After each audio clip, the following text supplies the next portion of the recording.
ನಮಸ್ಕಾರ ಸ್ನೇಹಿತರೆ. ಮೊನ್ನೆ ನಮ್ಮ ಭಾಳ ಹಳೆಯ ಸ್ನೇಹಿತರು ಒಬ್ಬರು ಸಿಕ್ಕಿದ್ರು. ಅವ್ರಿಗೆ ಇಬ್ಬರು ಮಕ್ಕಳು. ಕ್ಯಾಶುವಲ್ ಆಗಿ ಕೇಳ್ತೀನಲ್ಲ, ಹಾಗೆ ಕೇಳಿದೆ, ಸರ್ ಮಕ್ಳು ಹೆಂಗಿದ್ದಾರೆ ಸರ್ ಅಂತ.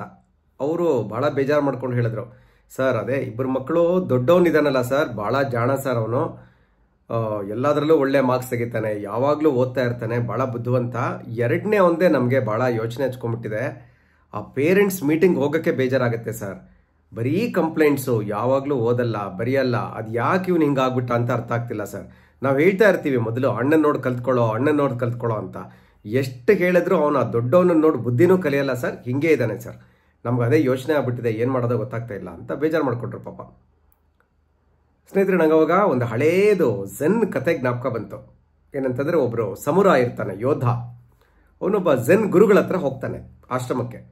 ಹೋಗಿ ಅವ್ರನ್ನ ಕೇಳ್ತಾನೆ, ಗುರುಗಳೇ ನಮ್ಮಿಬ್ಬರಲ್ಲಿ ಯಾರು ಗ್ರೇಟು, ಯಾರು ದೊಡ್ಡವರು ಹೇಳಿ ನೋಡೋಣ. ಝೆನ್ ಗುರುಗಳು ಇಮಿಡಿಯೇಟಾಗಿ ಸಮುರಾಯ್ ಇರ್ತಾನಲ್ಲ ಯೋಧ, ಅವನ ಆಚೆ ಕರ್ಕೊಂಡು ಹೋಗ್ತಾನೆ. ಆಚೆ ಕರ್ಕೊಂಡೋಗಿ ತೋರಿಸ್ತಾರೆ, ನೋಡಪ್ಪ ಅಲ್ಲಿ 2 ಮರ ಇದೆಯಲ್ಲಪ್ಪ, ಆ 2 ಮರದಲ್ಲಿ ಯಾವ ಮರ ಚೆನ್ನಾಗಿ ಒಳ್ಳೆಯದು ಹೇಳು ನೋಡೋಣ, ಯಾವುದು ಗ್ರೇಟು ಹೇಳು ನೋಡೋಣ. ಸರಿ, ಸಮುರಾಯ್ 2 ಮರನೂ ಗಮನಿಸ್ತಾನೆ. ಗಮನಿಸ್ಬಿಟ್ಟು ನಗಕ್ಕೆ ಶುರು ಮಾಡ್ತಾನೆ. ಗುರುಗಳೇ ಹೆಂಗೆ ಹೇಳೋಕ್ಕಾಗತ್ತೆ ಹೇಳಿ, ಆ 2 ಮರದಲ್ಲಿ ಒಂದು ಮಾವಿನ ಮರ, ಇನ್ನೊಂದು ತೆಂಗಿನ ಮರ, ಹೆಂಗೆ ಹೋಲಿಸೋದು? 2 ಮಾವಿನ ಮರ ಆದರೆ ಹೋಲಿಸ್ಬೋದಾಗಿತ್ತು ಅಲ್ವಾ? ಮಾವಿನ ಮರ ಅದರ ಮಟ್ಟಿಗೆ ಅದು ಗ್ರೇಟು, ತೆಂಗಿನ ಮರ ಅದ್ರ ಮಟ್ಟಿಗೆ ಅದು ಗ್ರೇಟು, ಎರಡೂ ಒಳ್ಳೆಯದೇ ಅಲ್ವಾ ಅಂತಂದ. ಅಂದ ತಕ್ಷಣ ಝೆನ್ ಗುರುಗಳು ನಗಕ್ಕೆ ಶುರು ಮಾಡಿದ್ರಂತೆ. ಹೇಳಿದ್ರು, ಅರ್ಥ ಆಯ್ತಪ್ಪ, ನಿನ್ನ ಪ್ರಶ್ನೆಗೆ ಉತ್ತರ ಸಿಗ್ತಾ ಅಷ್ಟೇ. ನೀನು ಮಾವಿನ ಮರ ಆದರೆ ನಾನು ತೆಂಗಿನ ಮರ, ನಾನು ತೆಂಗಿನ ಮರ ಆದರೆ ನೀನು ಮಾವಿನ ಮರ, ಅರ್ಥ ಆಯ್ತಲ್ಲ? ಆದ್ರಿಂದ ಹೆಂಗೆ ಹೋಲ್ಸೋಕ್ಕಾಗತ್ತೆ ನಮ್ಮಿಬ್ಬರಿಗೆ? ನಿನ್ನ ಕೆಲಸ ನಿಂದು, ನನ್ನ ಕೆಲಸ ನಂದು, ಮನೆಗೆ ಹೋಗು ಅಂತ ಕಳಿಸಿದ್ರಂತೆ. ಸ್ನೇಹಿತರೆ, ಇದು ನಮ್ಮ ಮನೆಗಳಲ್ಲೂ ಅಪ್ಲಿಕಬಲ್ ಆಗುತ್ತೆ. ನಮಗೆ ಮನೆಯಲ್ಲಿ 2 ಮಕ್ಕಳಿದ್ರೆ ಆ 2 ಮಕ್ಕಳು ಹೀಗೆ, ಒಂದು ಮಗು ಮಾವಿನ ಮರ ಇರ್ಬೋದು, ಇನ್ನೊಂದು ಮಗು ತೆಂಗಿನ ಮರ ಇರ್ಬೋದು.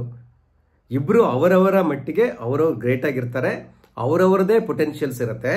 ಆದ್ದರಿಂದ ಒಬ್ಬರ ಗುಣವನ್ನು ಮತ್ತೊಬ್ಬರಿಗೆ ಹೋಲಿಸಬಾರ್ದು. ಹೋಲಿಸಿದ್ರೆ ಅದು ತಪ್ಪಾಗತ್ತೆ ಅಲ್ವಾ? ಅದರಿಂದ ಇನ್ನೊಂದು ಮಗುಗೆ ಇನ್ನೂ ಇನ್ಫೀರಿಯಾರಿಟಿ ಕಾಂಪ್ಲೆಕ್ಸ್ ಡೆವಲಪ್ ಆಗ್ತಾ ಹೋಗ್ಬೋದು. ಆದ್ದರಿಂದ ನಾವು ಪೋಷಕರು ಏನು ಮಾಡಬೇಕು, ಇಬ್ಬರನ್ನ ಹೋಲಿಸಿ ಯಾವುದೋ ಒಂದು ಗುಣನ ಕಂಡು ಹಿಡಿದು ಹೊಗಳಕ್ಕೆ ಬದಲು ಇಬ್ಬರಲ್ಲೂ ಹೊಗಳೋಣ, ಇಬ್ಬರಲ್ಲೂ ಇರುವ ಒಳ್ಳೆಯ ಗುಣಗಳನ್ನ ನೋಡೋಣ. ಆ ಒಳ್ಳೆಯ ಗುಣಗಳನ್ನು ಇನ್ನೂ ದೊಡ್ಡದು ಮಾಡೋದಕ್ಕೆ, ಇನ್ನೂ ಗಟ್ಟಿಗೊಳಿಸೋದಕ್ಕೆ ನಮ್ಮ ಪ್ರಯತ್ನ ಏನು ಬೇಕೋ ಅದು ನೋಡೋಣ. 2 ಮಕ್ಕಳಿದ್ರೆ ಒಂದು ಮಗು ಚೆನ್ನಾಗಿ ಓದ್ತಾ ಇರ್ಬೋದು, ಇನ್ನೊಂದು ಮಗು ಸ್ಪೋರ್ಟ್ಸಲ್ಲಿ ಚೆನ್ನಾಗಿರ್ಬೋದು, ನಮಗೆ ಗೊತ್ತಿಲ್ಲಲ್ಲ. ಆದ್ದರಿಂದ ಅವರ ಆಸೆ ಏನಿದೆ, ಆಸಕ್ತಿ ಏನಿದೆ, ಅದನ್ನು ತಿಳ್ಕೊಂಡು ಅದಕ್ಕೆ ನೀರೆರೆಯೋಣ. ಆ ಆಸೆ ಬೆಳೆಯುವಂತೆ ಮಾಡೋಣ ಅಲ್ವಾ? ಆದ್ದರಿಂದ ದಯವಿಟ್ಟು ನಿಮ್ಮ ಮನೆಯಲ್ಲಿ 2 ಮಕ್ಕಳಿದ್ರೆ ಅಥವಾ 3 ಜನ ಮಕ್ಕಳಿದ್ರೆ ಆ ಮಕ್ಕಳನ್ನು ಹೋಲಿಸೋದಕ್ಕೆ ಹೋಗಬೇಡಿ. ಯಾಕೆಂದರೆ ಪ್ರತಿಯೊಬ್ಬರು ಬೇರೆ ಬೇರೆಯದೇ ವ್ಯಕ್ತಿತ್ವ ಇರುವಂಥವ್ರು ಅಲ್ಲ, ಅವರು ಇಂಡಿವಿಜುವಲ್ಸು, ಕರೆಕ್ಟ್ ತಾನೆ? ಅವರ ಪ್ರಾಡಕ್ಟ್ ಅಲ್ಲ. ಆದ್ದರಿಂದ ಯಾವತ್ತಿಗೂ ಮಕ್ಕಳನ್ನು ಹೋಲಿಸಬೇಡಿ. ಅವರಲ್ಲಿರುವ ಒಳ್ಳೆಯ ಗುಣ ನೋಡಿ, ಆ ಒಳ್ಳೆಯ ಗುಣವನ್ನು ಇನ್ನೂ ಬೆಳೆಯೋದಕ್ಕೆ ಸಹಾಯ ಮಾಡಿ ಅಲ್ವಾ? ಆಗಷ್ಟೇ ಪೋಷಕರು ನಾವು ಸಂತೋಷವಾಗಿರ್ತೀವಿ, ನಮ್ಮ ಮಕ್ಕಳು ಸಂತೋಷವಾಗಿರ್ತಾರೆ, ಅವ್ರ ಜೀವನದಲ್ಲಿ ಏನೇನಾದರೂ ಸಾಧಿಸ್ತಾರೆ ಅಲ್ವಾ ಸ್ನೇಹಿತರೆ?